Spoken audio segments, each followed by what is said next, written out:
ขอนอบน้อมแด่พระรัตนตรัยสวัสดีกัลยาณมิตรทุกท่านนะครับวันนี้ผมมายืนอยู่ณ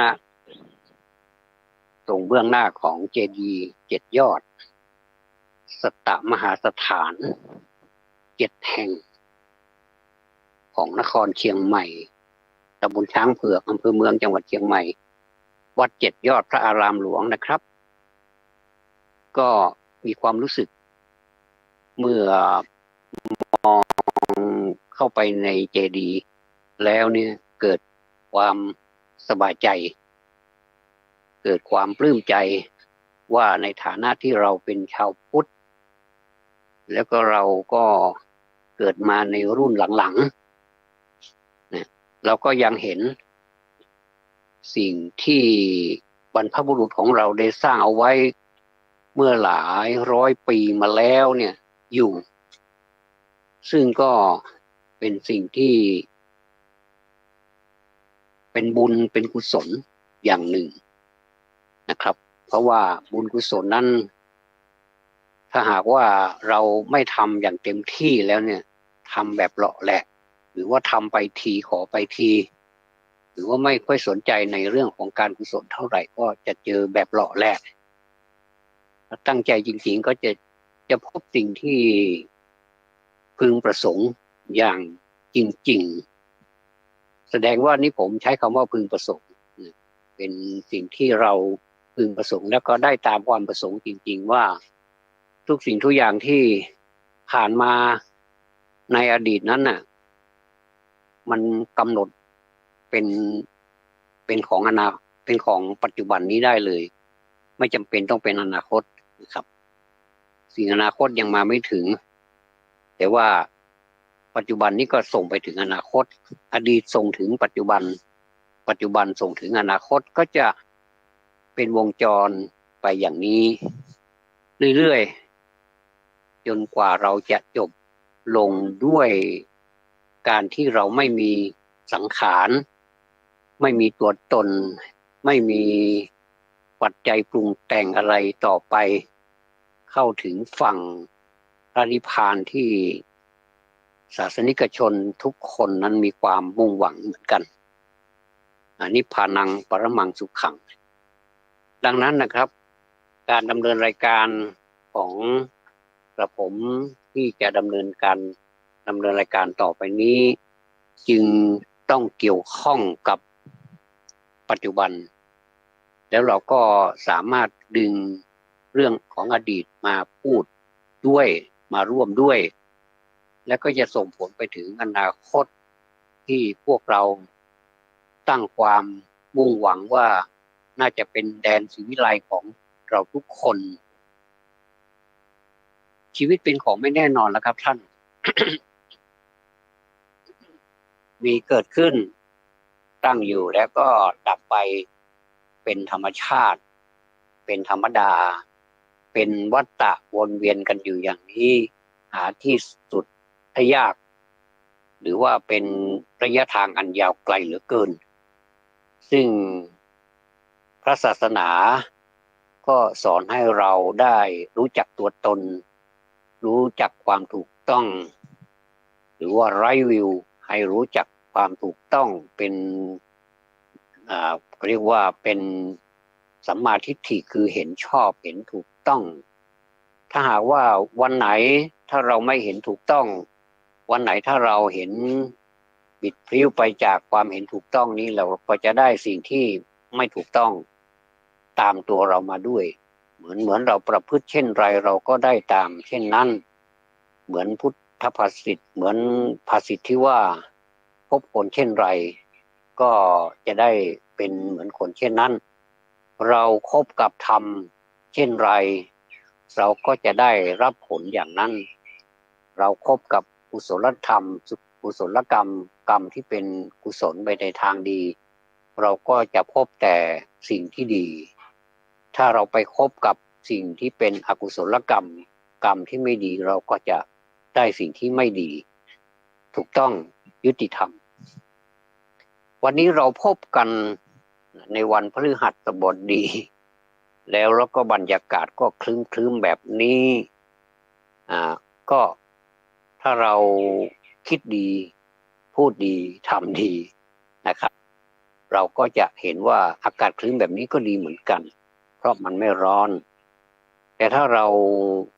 หากเราคิดผิดไปจากธรรมชาติบอกว่าทำไมมันตกทำไมแล้วก็ไปแช่งฟ้าแช่งฝนอีกว่าทำไมตกทำไมไม่เห็นใจคนค้าขายบ้างเลยสมมุติเรามักจะได้ยินอย่างนี้ก็ไม่ถูกเหมือนกันเพราะว่าธรรมชาติก็ทำหน้าที่ของธรรมชาติอยู่แล้วไม่เขาไม่ได้บิดพลิ้วเขาทำหน้าที่ของเขาอย่างสมบูรณ์ทีนี้มันอยู่ที่อารมณ์ของเราพาไปถ้าอารมณ์ของเราพาไปแล้วเราไม่ตามจับอารมณ์ของเรากลับมาให้เห็นเป็นตามความเป็นจริงเนี่ยมันก็จะทำให้เราคิดลบไปได้และก็ทำให้คติก็คือความเขาเรียกว่าความเห็นข้างใดข้างหนึ่งสมมุติว่าเรารักบอกว่าเรารักแบบบรรยากาศที่มันตื่นมาตอนเช้าเห็นแสงตะวันอย่างเนี้ยทีนี้เราตื่นขึ้นมาแล้วทำไมมันเป็นครึ้มฟ้าครึ้มฝนแล้วก็มันมีแบบนี้เราก็ไม่ชอบนี่แสดงว่า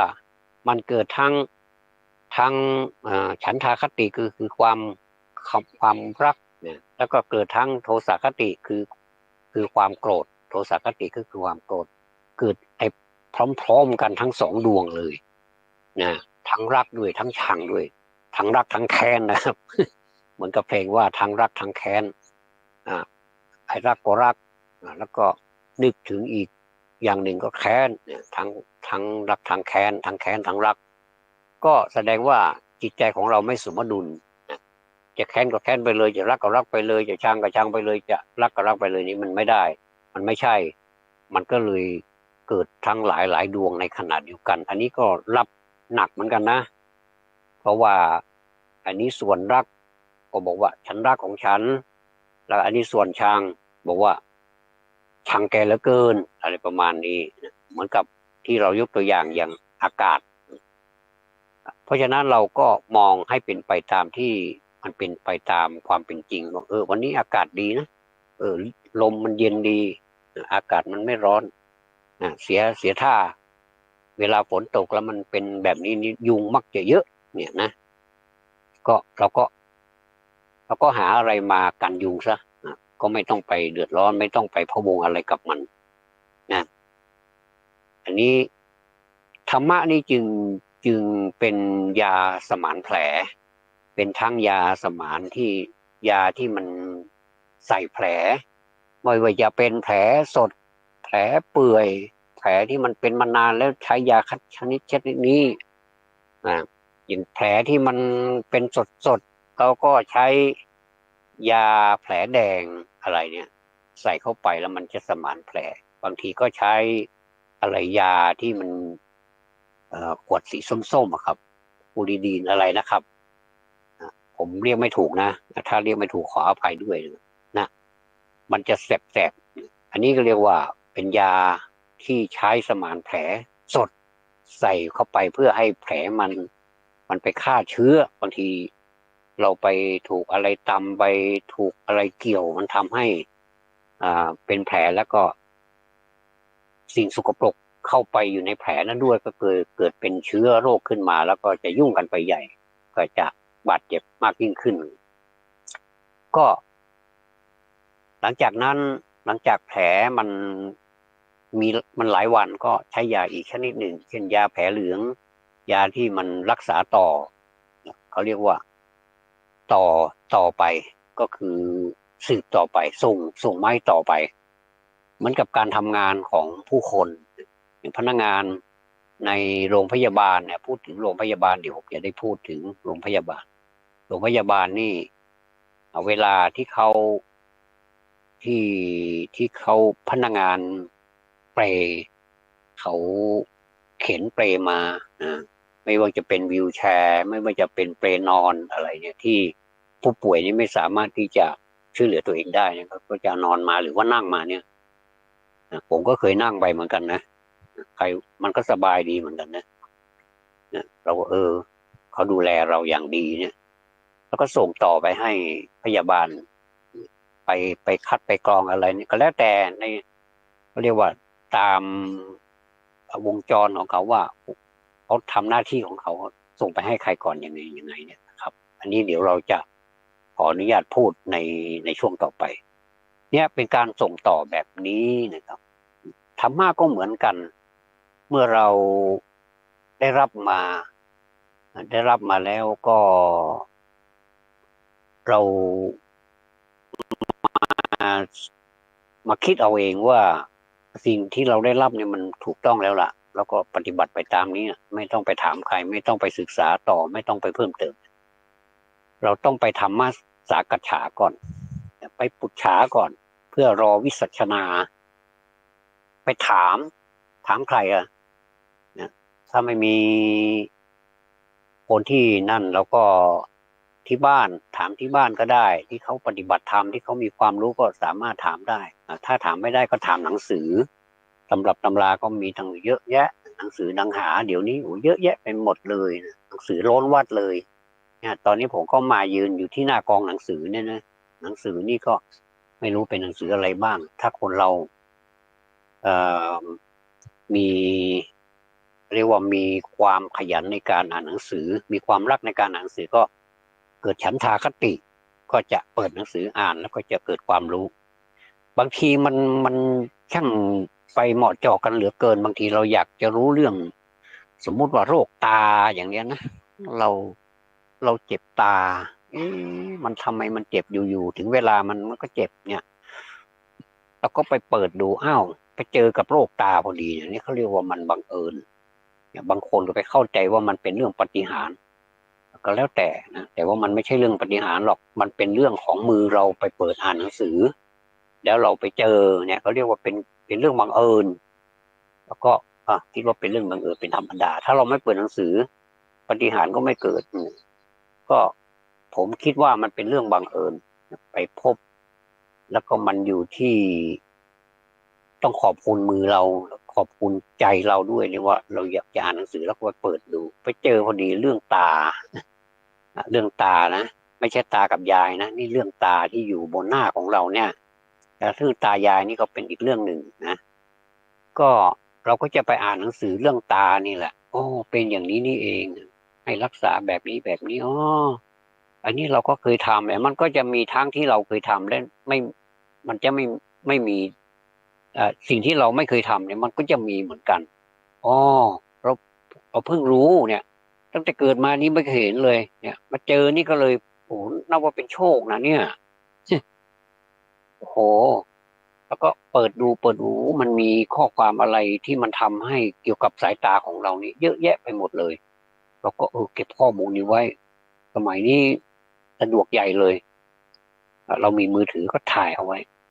แคปเอาไว้ ไม่รู้นะแคปนี่แปลว่าอะไรเราบอกว่าแคปเอาไว้เก็บข้อมูลเอาไว้บันทึกเอาไว้เผื่อว่าเราจะมีการเผื่อด้วยนะเผื่อว่าเราวันข้างหน้าใครมีปัญหาเรื่องอย่างนี้เราก็สามารถถ่ายทอดให้ได้เพราะว่ามีความรู้อย่างนี้นะให้ไปทำตามนี้ก็เป็นการทำบุญไปด้วยนะท่านเราก็จะได้ความรู้อย่างนี้ชนิดหนึ่งละเรื่องตาอย่างนี้เป็นต้นนะครับเนี่ยหนังสือหนังหาเนี่ยมันมีประโยชน์ทางนั้นแหละแต่มันเป็นคนละแง่หนังสืออ่านเล่นก็จะอย่างน้อยที่สุดมันก็เพลินตาดีนะอย่างมันไม่ได้อะไรมันก็ทำให้สายตาเราได้ฝึกอ่านหนังสือไม่ให้มันลืมว่าตัวนี้มันสะกดได้อย่างไร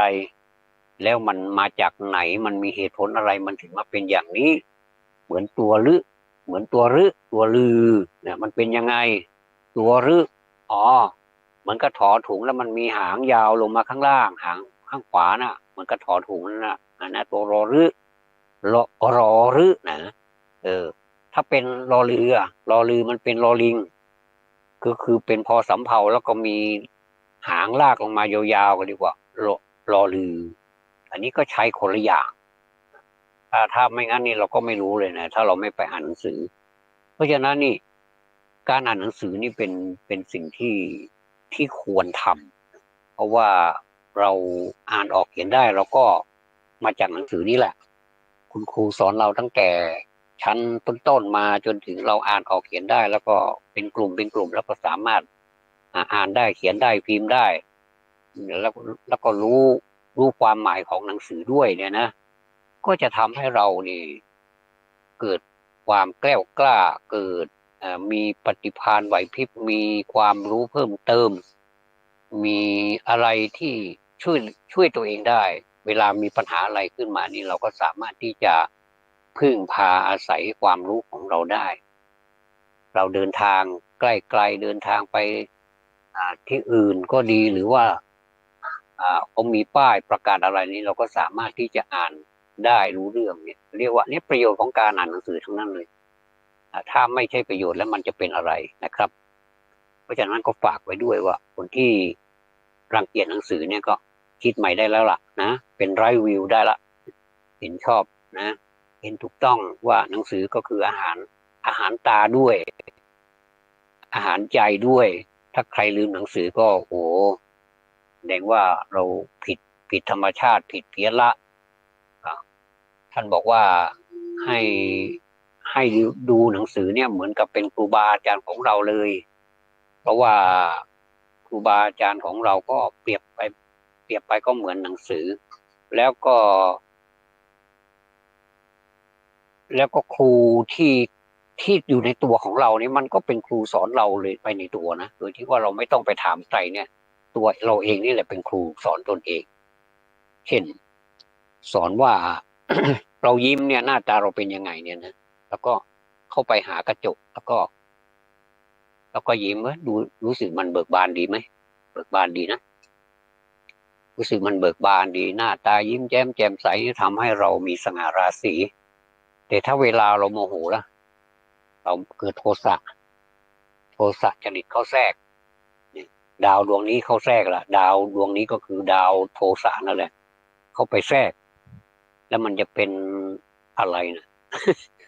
มันก็จะหน้าบูดหน้าเบี้ยวหน้าบึ้งหน้าหงิกหน้างอดูดีไหมล่ะถามว่าดูดีไหมล่ะก็ไม่ต้องถามหรอกว่ามันดูดีหรือไม่ดีก็มันก็บ่งบอกให้แล้วว่ามันกำลังจะโกรธนะกำลังจะโกรธอยู่อันนี้กระจกกับตัวเรานี่ก็สอนเราได้ดีมันไม่ใช่อะไรมันพูดไม่ได้มันอะไรไม่ได้แต่แล้วมันทำหน้าที่ของมันสะท้อนให้เราเห็นตัวเองว่าเรายิ้มมันเป็นยังไง และเราโกรธมันเป็นยังไงสถานะหรือว่าความเป็นของมันเนี่ยมันแตกต่างกันไหมเนี่ยอันนี้ก็สอนเราได้เหมือนกันถ้าเราไม่มีผู้สอนไม่มีครูสอนในห้องน้ำเขาติดกระจกกันไปหมดเลยไม่ว่าจะเป็นห้องน้ำสาธารณะห้องน้ำที่ไหนก็ตามนะส่วนมากจะมีกระจกอาจจะเป็นยิ่งเป็นสถานที่คนไปใช้มากๆไปอบรมไปสัมมนาเนี่ยเป็นโรงแรมเป็นศูนย์ประชุมอะไรเนี่ยนะที่มันใหญ่ๆเป็นอินเตอร์เนชั่นแนลเนี่ยนะเข้าไปแล้วเนี่ยโอ้มันอลังการเหลือเกินนะมันจะมีห้องน้ำมีอะไรมีบางทีห้องน้ำเนี่ยเราไม่เคยใช้เลยเนี่ยบ้านเราไม่เคยมีเนี่ยแต่ว่าคนที่เขาคล่องเขาเป็นนักธุรกิจเขาเป็นอะไรเนี่ยที่เขาคล่องเนี่ยเขาจะรู้หมดอะแต่เราเนี่ยนะลูกชาวบ้านหลานชาวนาตาสีตาสาเนี่ยผมคนหนึ่งแล้วเข้าไปในห้องน้ำเนี่ยก็ต้องไปยืนงงอีกสักพักหนึ่งแล้วก็ไปอ่านดูว่าเขาให้ทำอะไรบ้างเนี่ยนะบางทีก็เดาเอาบางทีก็ผิดแผนไปกดปุ่มนี่นะโอ้โหน้ำมันพุ่งออกมานี่อย่างเนี้ยนะคนเคยมาพูดให้ฟังว่าห้องน้ำญี่ปุ่นเนี่ยไม่เคยใช้เลยเนี่ยเข้าไปแล้วไปกดไอ้ตัวนี้โอ้โหน้ำไหลไม่หยุดเลยนะเนี่ยแสดงว่าเราไม่ได้ศึกษาเนี่ยมันก็ต้องศึกษาอย่างเนี้ยเป็นต้นอ่ะเดี๋ยวเนี่ยมันอะไรมันก็รู้สึกดูดีไปหมดเทคโนโลยีอะไรมันก็ดูดีไปหมดแต่ว่ามันต้องให้สัมพันธ์กันนะว่าให้มันสมดุลระหว่างเทคโนโลยีกับธรรมะเนี่ยเป็นธรรมโมโลยีนะเป็นธรรมโมโลยีก็คือความเจริญของธรรมะเนี่ยให้มันความจริงธรรมะนี่มันไปอยู่อีกชั้นหนึ่งนะครับเทคโนโลยีนี่มันก็อยู่อีกชั้นหนึ่ง อย่าไปคิดว่าเทคโนโลยีเนี่ยมันล้ำสมัยกว่าธรรมะนี่เป็นไปไม่ได้ เพราะว่าธรรมะนี่มันมีมาดั้งเดิมมีประจำโลกนี่มันนานแล้วเทคโนโลยีนี่มันเกิดเป็นพักๆสมัยหนึ่งก็จะเป็นเทคโนโลยีแบบนี้อย่างสมัยหินสมัยอะไรโบราณเก่าก่อนมาหลายพันปีเนี่ยมันก็จะเป็นเทคโนโลยีของเขาสมัยนั้นพวกกษัตริย์พวกพราหมณ์พวกอะไรที่เป็นวรรณะอะไรต่างๆนี่เขาก็บอกว่าเทคโนโลยีของเขาสูงสุดแล้วล่ะนะอย่างนักปฏิบัติธรรมนักปฏิบัติทั้งหลายของลัทธิต่างๆเขาก็บอกว่าโอ้หัวหน้าของเรานี่สุดสุดแล้วล่ะเทคโนโลยีชั้นสูงปฏิบัติธรรมอย่างนี้เทคโนโลยีเขาดีมากแต่พระพุทธเจ้าท่านไม่ได้พูดถึงเทคโนโลยีชนิดนี้เลยท่านพูดถึงธรรมโมโลยีนะพูดถึงธรรมนะมันเป็น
ขอไปนะครับก็เกิดเหตุขัดข้องทางเทคนิคอย่างเนี้ยอันนี้เทคโนโลยีไม่เป็นไรหรอกเรา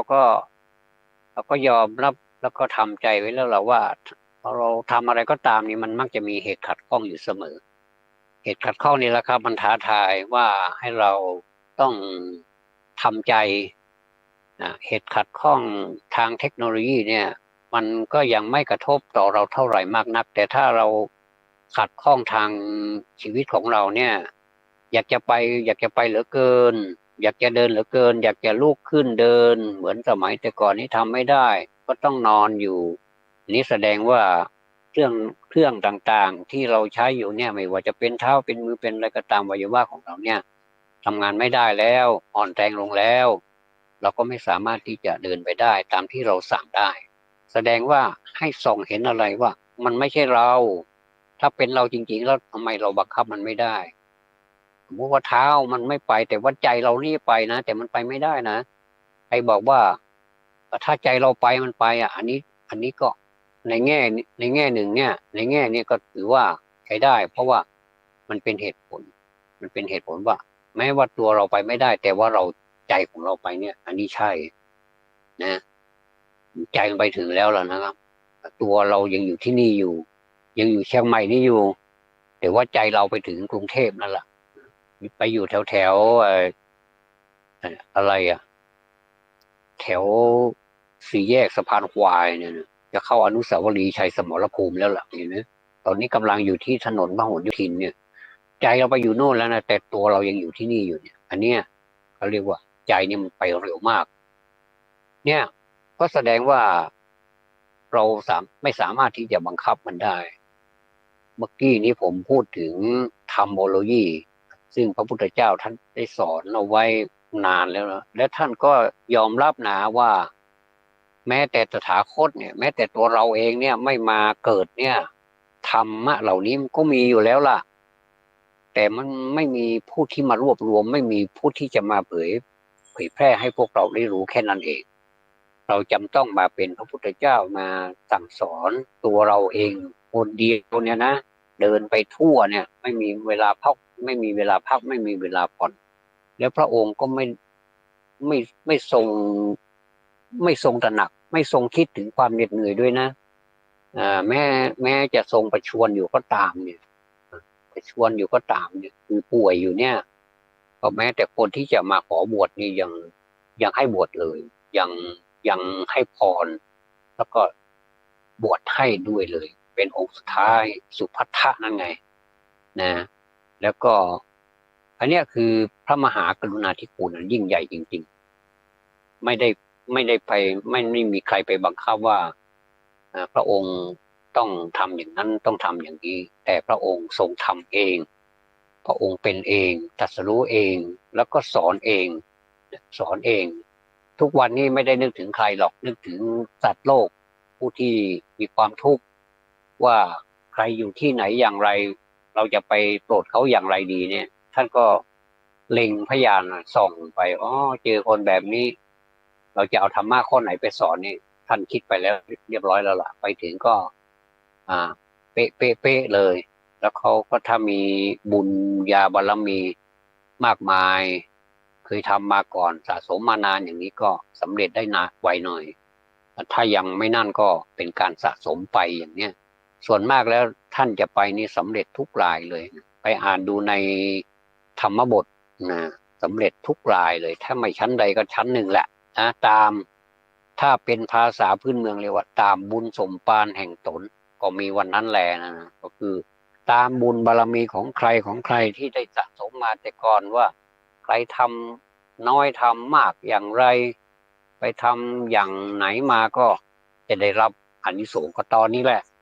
ตอนที่เราที่พระพุทธเจ้ามาโปรดเราท่านผู้ฟังที่เคารพครับในแม้ในสมัยนี้พระพุทธเจ้าก็ยังโปรดเราอยู่นะแล้วทำไมมายืนยันว่าพระพุทธเจ้าโปรดเราท่านนิพพานไปนานแล้วไม่ใช่หรือก็ใช่แต่ว่าอย่าลืมนะครับว่าพระเจ้าเนี่ยนะท่านก่อนที่ท่านจะเสด็จปรินิพพานเนี่ยนะท่านได้สั่งสาวกทั้งหลายพุทธบริษัททั้งหลายว่าเราจะนิพพานแล้วนะแต่ว่ามีคนทูลถามโดยเฉพาะพระอานนท์นี่ถามว่าถ้าพระผู้มีพระภาคเจ้าล่วงไปแล้วเนี่ยจะตั้งใครเป็นศาสดาแทนเนี่ยพระพุทธเจ้าก็ไม่ได้ตั้งใครเป็นศาสดาสักรูปสักคนเลยดูก่อนภิกษุทั้งหลายแม้เราล่วงไปแล้วเนี่ยเราก็จะมีธรรมกับวินัยเป็นศาสดาของพวกเธอทั้งหลายจงถือธรรมกับวินัยนี้แหละเป็นผู้ปกครองเป็นศาสดาแทนเราต่อไปเนี่ยเพราะฉะนั้นนี่จึงแมทเข้าพอดีเลยครับว่า แม้แต่ในสมัยนี้ก็แสดงว่าพระพุทธเจ้าประทับอยู่ที่เรานี่แหละประทับอยู่กับเรามาอันนี้ไม่รวมไปกับรูปนะไม่รวมกับสิ่งที่เราหล่อขึ้นมาก่อขึ้นมาหรือว่าสร้างขึ้นมาเป็นพระพุทธรูปอะไรนี้เป็นรูปเคารพเนี่ยไม่ใช่แต่ความหมายของพระพุทธเจ้าก็คือหลักข้อธรรมเป็นศาสดาแทนแม้แต่ว่าในที่แห่งนั้นไม่มีรูปเคารพเลยไม่มีพระมานั่งพระมานอนพระมายืนไม่มีปางต่างๆนี้ไม่มีเลยนะอันนี้ท่านก็ให้ถือว่าณที่นั้นพระพุทธเจ้าเสด็จประทับอยู่เราก็สามารถปฏิบัติธรรมได้เนี่ยอย่างนี้ไร้วิวไหมเคลียร์นะ ก็คือเราต้องเห็นชอบนะว่าแม้แต่ไม่มีรูปนะไม่มีรูปเคารพแต่เราก็สามารถที่จะสมมุติว่าตรงนั้นพระพุทธเจ้าเสด็จประทับอยู่เราก็ไปเฝ้าได้โดยอาศัยธรรมะวินัยเนี่ยธรรมะของพระพุทธเจ้านี่แหละเป็นผู้สอนเราก็เหมือน ระพุทธเจ้าท่านให้สตางค์เราไว้แล้วล่ะให้อาวุธให้อะไรของเราให้สติให้ปัญญาเป็นอาวุธที่จะเข้าไปต่อสู้กับสิ่งที่มันไม่ดีไม่งามทั้งหลายให้มันดีมันงามให้มันอยู่ในร่องในรอยเนี่ยอย่างดีแล้วต่างคนต่างมีอาวุธอยู่ในมือแล้วแต่อาวุธของพระพุทธเจ้านี่ไม่ใช่อาวุธที่มันแหลมคมที่จะไปประหัตประหารใครที่ไหนอย่างไรให้มีเลือดตกยางออกเนี่ยให้รับความทุกข์เขาเวทนานี้ไม่มีแต่ความดีเท่านั้นที่เขาเข้าไปสมานแผลเหมือนกับว่าทุกคนนี่มีแผลมาแล้วเนี่ยพระพุทธเจ้าเข้าไปสมานแผลให้หมดโดยใช้ธรรมโอสถนี่แหละเป็นยาไม่ว่าจะเป็นยากินยาทายาน้ำยาเม็ดยาผงยาแคปซูลอะไรก็แล้วแต่ก็จะให้ไปตามอาการของโรคที่เกิดการบาดเจ็บที่เกิดก็จะทำให้เราอยู่สุขสบายดีโดยที่เราไม่ต้องมีอะไรก็ได้แต่ทีนี้เมื่อโบราณเนี่ยผมพูดว่าแต่เบื้องต้นแล้วนะครับว่าเมื่อบรรพบุรุษท่านได้สร้างเอาไว้นี่ก็แสดงว่าเป็นเจตนาดีให้ลูกให้หลานได้เคารพบูชาก็ถือว่าทำไปเถอะมันไม่เป็นไรก็ไม่ผิดอะไรมีก็ไม่ผิดไม่มีก็ไม่ผิดนะครับแต่ว่าเราอย่าไปหลงประเด็นว่ามีมาแล้วมันจะทำให้ผิดก็ไม่ใช่ไม่มีก็ผิดก็ไม่ใช่มีก็ไม่ผิดไม่มีก็ไม่ผิดก็เป็นกลางๆสามารถที่จะปฏิบัติที่ไหนก็ได้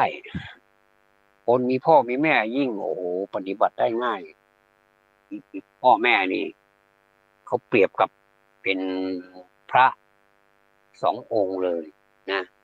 เป็นพระสูงสุดเลยเหนือเกล้าเหนือกระหม่อมเลยเพราะว่าท่านให้กำเนิดเรามาเนี่ยนะก็อย่างที่มีคนอธิบายเยอะแยะไปหมดเลยท่านกำลังอยู่กับรายการจำนันจาโดยผมทวัฒน์เป็นผู้ดำเนินรายการผ่านสถานีคลื่นนี้นะครับ104.50 เมกะเฮิรตซ์วัดสายหินอำเภอเมืองเชียงใหม่ครับก็เส้นทางถ้าเอานาฬิกาว่าไม่นับกับที่ขัดข้องทางเทคนิคไปนิดนึง9:33 นาทีในช่วงนี้เราก็จะไปจบเอาประมาณ9:55 นาทีผมก็จะมีอะไรเล่าไปผมนึกถึงอะไรผมก็เล่าไปตามนั้นไม่มีกำหนดการคือนึกอะไรได้ก็พูดไปเลยแต่ว่าทั้งนี้ทั้งนั้นก็ด้วยความปรารถนาดีว่าอยากจะให้ท่านผู้ฟังได้รับประโยชน์สูงสุดเพราะว่าการดำเนินรายการนั้นเข้าใจดีว่าครับจะต้องใช้ทุนทรัพย์ในการดำเนินรายการต้องขออนุโมทนากราบขอบพระคุณท่านผู้อำนวยการสถานีวิทยุที่มีจิตใจอันอบอ้อมอารีมาโดยตลอดนะว่าให้ผมมาดำเนินรายการนี้ก็เป็นเวลานานมาพอสมควรแล้วนะครับก็จะดำเนินรายการไปเรื่อยๆท่านผู้ฟังที่เคารพครับบรรยากาศแบบนี้หลายท่านก็บอกว่าน่านอนนักเพราะว่ามันครึ้มๆแบบนี้มันน่านอนแต่ถ้าเราคิดอีกอย่างหนึ่งก็ผมว่าจะนอนก็ได้ก็ไม่มีใครว่าเราครับแต่ว่าถ้าเป็นไปตามธรรมชาติเลยบอกว่าถ้ามันตื่นขึ้นมาเนี่ยตอนเช้าเนี่ยเราควรจะทำอะไรก่อนเนี่ยก็ต้องธรรมดานะครับของมนุษย์เนี่ยก็ต้องเข้าห้องน้ำล้างหน้าทำตาแปรงฟันทำความสะอาดร่างกายให้เรียบร้อยแล้วก็นึกถึงว่าเราจะไปทำหน้าที่ของเราหน้าที่ของเรานี้หมายถึงหน้าที่การงานของเราใครมีหน้าที่อะไรก็ไปทำตามหน้าที่ใครจะประชุมวันนี้ใครจะไปปฏิบัติหน้าที่ที่ได้รับมอบหมายของตนณจุดหมายของตนเข้าฐานใครฐานมันอย่างนี้คุณครูก็ไปสอนนักเรียนก็แต่งตัวมาเรียบร้อยมาโรงเรียนมารับการศึกษาเล่าเรียนจากคุณครูอย่างนี้ก็ทำตามหน้าที่ของใครของมันไปพระก็ทำหน้าที่ของพระโยมก็ทำหน้าที่ของโยมอย่างเนี้ยมันก็ไม่มีปัญหาอะไรแล้วก็นักการเมืองก็ทำหน้าที่ของนักการเมืองไปนักการเมืองนี้จะว่าไปแล้วนะครับก็ทำหน้าที่ก็รู้สึกต้องใช้ความอดทนความพยายาม เพราะมันเป็นคนของประชาชนเลือกมาเขาก็สามารถที่จะก็เปรียบไปก็เหมือนกับมารับจ้างก็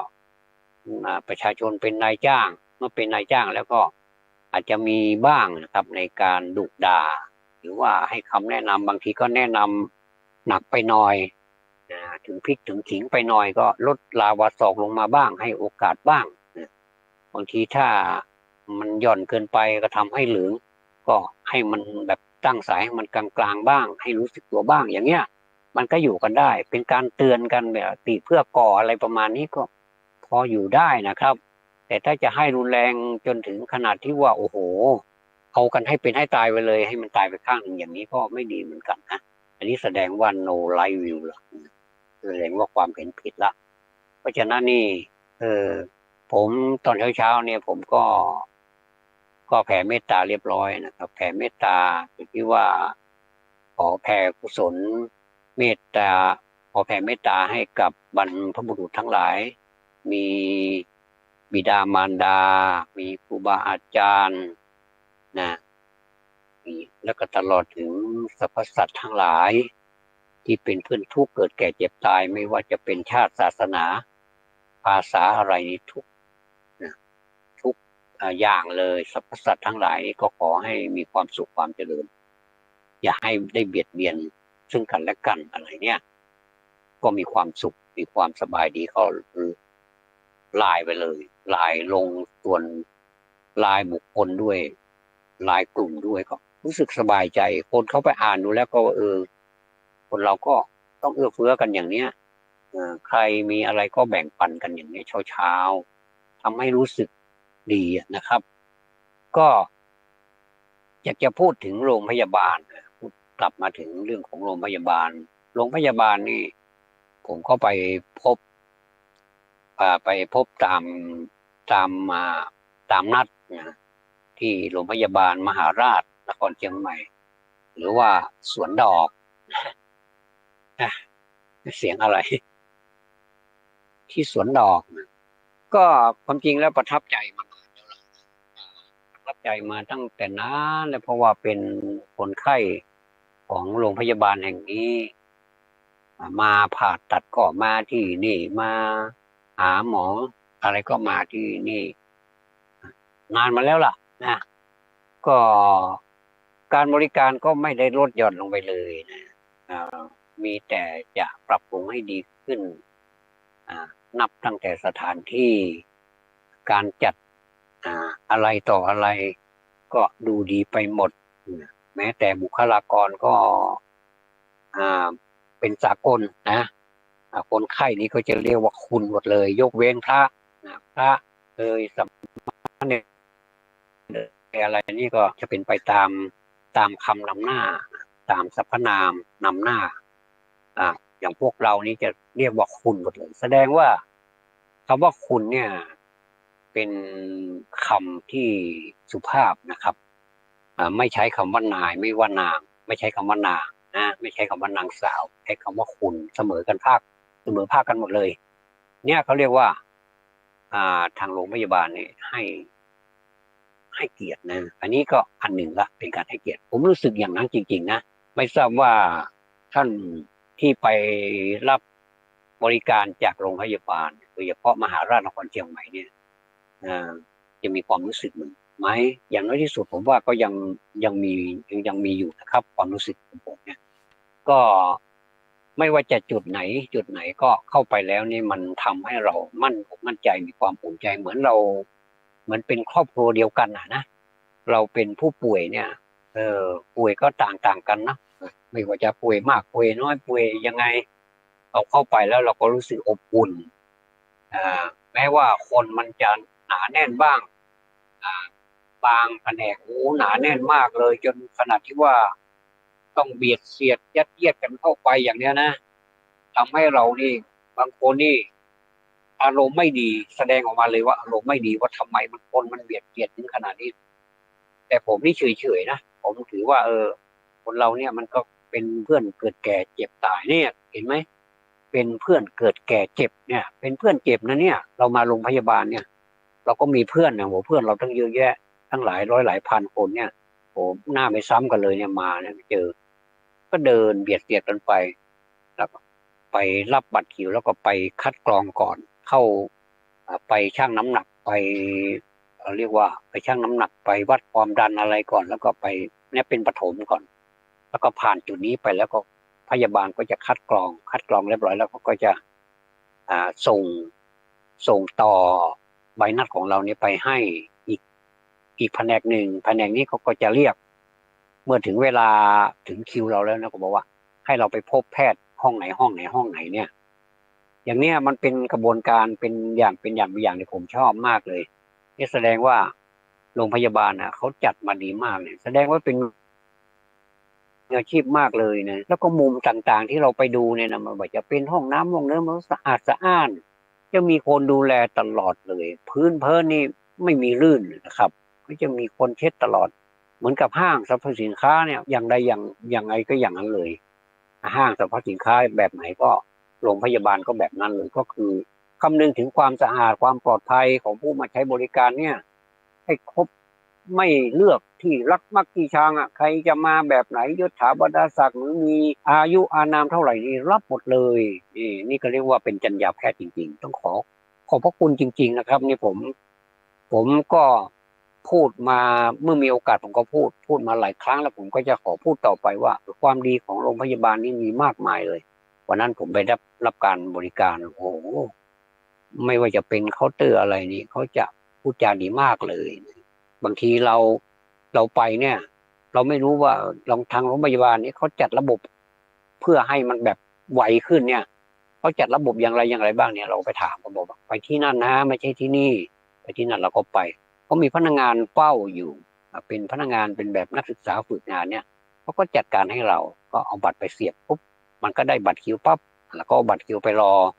อย่างเราจะไปศูนย์ประสานสิทธิ์เนี่ยเขาก็ไปนั่งรอว่าพอถึงเวลาของเราแล้วเขาก็เรียกเราก็ไปเอาบัตรเอาใบนัดของเรานี่ยื่นให้เขาก็เอาเข้าในระบบก็นิดเดียวเองเขาก็มีตามาประทับตรวจเรียบร้อยแล้วผ่านอะไรประมาณนี้ปั๊มลงไปแล้วก็ยื่นให้เราก็ไปห้องโน้นห้องนี้แล้วก็ไปตรวจเลือดก่อนที่จะตรวจไปเจาะเลือดไม่ใช่ตรวจเลือดไปเจาะเลือดจะไปเจาะเลือดนี่ก็มีตู้ที่หน้าห้องเจาะเลือดอีกแล้วก็เอาใบหน้าของเราสแกนปุ๊บใบหน้าของเราขึ้นมาที่อยู่อะไรข้อมูลของเราขึ้นมาเต็มจอเลยนะแล้วก็มันก็จะมีบัตรคิวไหลออกมาเอาบัตรคิวนั้นไปในห้องเจาะเลือดไปรอสักแป๊บหนึ่งก็จะขึ้นก็เรียกไล่กันไปเลยก็มีทั้ง4-5 ช่อง6 ช่อง7 ช่องละมั้งนะพอเรียกไปเราก็ไปตามนั้นนะมันจะเป็นบีวันนั้นจำได้ว่าเป็นB228นะแล้วก็จะมีC228ระวังให้ดีก็แล้วกันว่าผู้ใช้บริการบางทีอาจจะงวงเงียมาจากบ้านเนี่ยบางทีก็เดินทางมาไกลเนี่ยนะอาจจะไปดู B เป็น C เป็น B อะไรก็มั่วไปหมดก็มีก็ไปสลับกันเนี่ยก็มีผมก็เจาะมาเรียบร้อยแล้วก็ขึ้นมาตอนนี้เราเจาะแล้วเราอยากจะไปรับประทานอาหารก็ได้นะครับตอนนั้นเราอดมาทั้งคืนละเขาให้เราอดอาหารอดน้ำอดข้าวอดอย่าไปดื่มอย่าไปกินเลยไม่ให้มีอาหารอยู่ในท้องเราตั้งแต่หลังเที่ยงไปเนี่ยไม่มีผมก็ก่อนเที่ยงแล้วผมไม่ได้ทานอะไรปกติก็ไม่ได้ทานอะไรตอนที่มันเป็นกลางค่ำกลางคืนนะครับนานๆทีจะมีครับเป็นงานเลี้ยงงานอะไรนี้ก็ยกเว้นนานทีเนี่ยนะครับพูดถึงไม่หวั่นไม่ไหวคุณงามความดีมันก็แสดงว่าระบบเนี่ยเขาจัดมาดีแล้วล่ะแล้วก็ตัวบุคคลเขาก็มีจรรยาบรรณของเขาคุณหมอก็มีจรรยาบรรณของแพทย์เขาขึ้นอยู่กับสภานะเขามีแพทยสภานะไปทำอะไรผิดจรรยาบรรณเนี่ยไม่ได้เลยนะจะไปว่าไปบิดผิวไปทุจริตอะไรในนั้นเนี่ยเดี๋ยวเขาก็มีการสอบสวนมีแพทยสภามีอะไรดำเนินการกันแม้พยาบาลเขาก็มีคนที่ดูแลควบคุมอยู่เนี่ยผมก็เลยดีใจว่าเดี๋ยวนี้เราไปโรงพยาบาลเหมือนกับเราไปพักผ่อนหรือว่าไปพบพี่น้องอะไรสักอย่างเนี่ยผมไม่มีความรู้สึกว่าเราเป็นคนไข้เนี่ยตอนนี้เราเป็นคนไข้เราก็ หน้าบูดหน้าบึ้งไปตั้งแต่เช้าเลยตั้งแต่ขึ้นรถละบ้าบึ้งพอไปต่อรถอีกก็หน้าบึ้งไปถึงโรงพยาบาลก็หน้าบึ้งไปถึงคุณหมอก็หน้าบึ้งอยู่เนี่ยผมว่ามันไม่ใช่มันไม่ดีต้องนึกว่าเราไปพบญาติพี่น้องเราบางทีก็ไปเจอคนที่เป็นเพื่อนเก่าเราบ้างคนที่รู้จักเราก็คุยกันไปก็สนุกดีเหมือนกันอย่าไปอย่าไปทำให้เรากลายเป็นประสาทหรือว่าเป็นจิตเป็นโรคจิตอะไรไปอีกโรคหนึ่งนะไม่ดีเลยนะครับเราไปแบบสบายไปพบปะเพื่อนพบปะคุณหมอพบปะกับผู้คนมีผู้คนนี่ก็มีทั้งฆราวาสก็มีพระก็มีปะปนกันไปแต่พระนี่ไม่ค่อยเห็นว่าพระนี่จะไปก็ในต่อเมื่อที่จำเป็นจริงๆที่จะมาฝั่งฆราวาสนี่ส่วนมากพระก็จะไปอาคารของพระตึกพระสงฆ์อยู่จะมีอยู่นะครับตึกพระสงฆ์จะมีอยู่นี่เป็นกิจลักษณะจะเป็นพระมานอนเป็นคนไข้ในเนี่ยจะนอนเนี่ยจะมีของสงฆ์ต่างหากนะซึ่งถ้าไปรวมกับคฤหัสถ์นี้มันก็จะทำให้แบบมันไม่ค่อยสะดวกว่างั้นเถอะนะครับ ก็เลยมีตึกของสงฆ์ขึ้นมานี่ก็แบ่งส่วนนี้ไปตั้งเยอะแยะทำให้เป็นระบบระเบียบมากยิ่งขึ้นครับ ก็อันนี้ก็พูดถึงคุณงามความดีนี้แสดงว่าท่านเหล่านั้นนี่นะไม่ว่าจะเป็นแพทย์ก็ตามพยาบาลก็ตามหรือว่าบุคลากรทั้งหมดโดยรวมของโรงพยาบาลเนี่ยก็ถือว่ามีพรหมวิหารนะ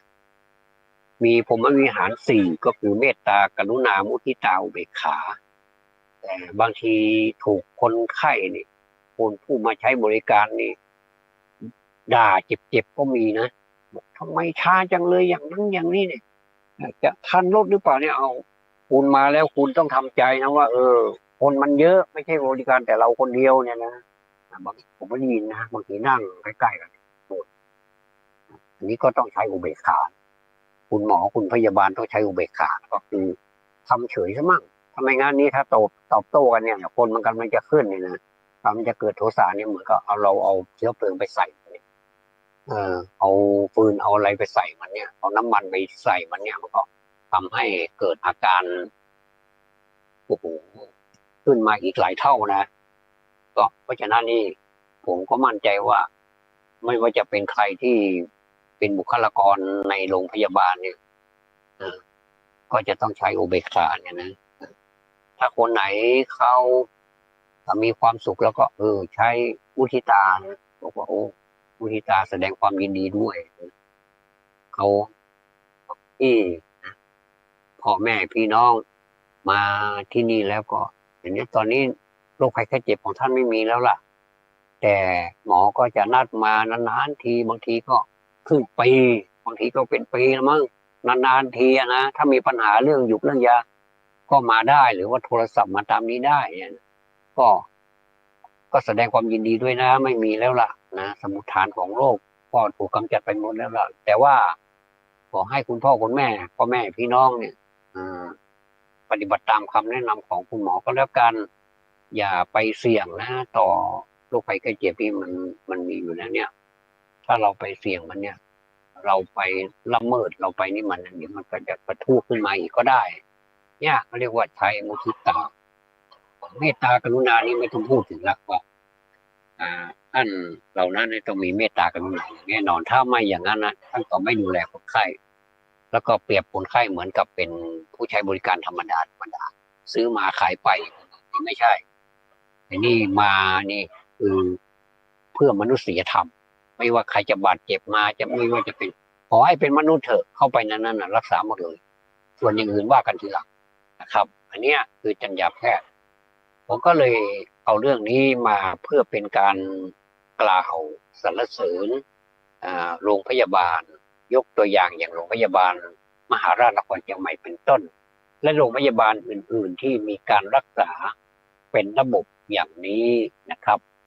ขอบพระคุณในนามของประชาชนคนหนึ่งนะครับเราก็พูดมาถึง51 นาที 9:51 นาทีอีก4 นาทีนี้ก็จะขอพูดถึงเรื่องการจราจรนะการจราจรเพราะว่าในหน้าฝนนี่การจราจรนี่มันลื่นแล้วก็เวลาถนนหนทางมันคับข้างก็ให้ความเอื้อเฟื้อเผื่อแผ่ให้กันแบ่งให้กันเลนตรงไหนที่เราควรจะไปเราก็ไปอย่าไปแบบเข้าข่ายการเห็นแก่ตัวนี้ไม่ค่อยดีเลยนะเพราะว่าคนเราก็อยากจะถึงจุดหมายปลายทางเหมือนกันหมดแหละแต่ก็มีปัญหาอยู่เรื่อยนะบางทีก็แซงซ้ายแซงขวาถ้ามันรอดก็รอดไปก็ไม่เป็นไรแต่ถ้าไปเกิดไปอุบัติเหตุไปทิ่มไปตำไปชนอะไรใครเนี่ยเรานะเป็นฝ่ายแล้วก็จะเป็นเรื่องเป็นราวอย่างน้อยที่สุดก็ถึงแม้ว่ารถมันจะซ่อมได้อะไรมันจะนั่นได้แต่ว่าจิตใจมันก็แบบว่าเสียความรู้สึกไปละนะครับแล้วก็จะทำให้เกิดการปิดจราจรนี่ติดขัดแน่นอนเลยเพราะว่าช่องทางนี้มันติดนะรถคันเดียวมันติดจะเป็นร้อยคันเลยเนี่ยมันทำให้คนอื่นเสียเวลาไปด้วยนี่เขาเรียกว่าเบียดเบียนตัวเองด้วยเบียดเบียนคนอื่นด้วยก็เลยขอฝากมาทางผู้ใช้บริการทางหลวงไม่ว่าจะเป็นเส้นใดสายใดอะไรถนนอะไรก็ตามเนี่ยนะมันก็ต้องมีน้ำจิตน้ำใจให้แก่กันนะครับอย่าไปรู้อำนาจต่อความโลภความโกรธความหลงนะก็มาถึงก็เลย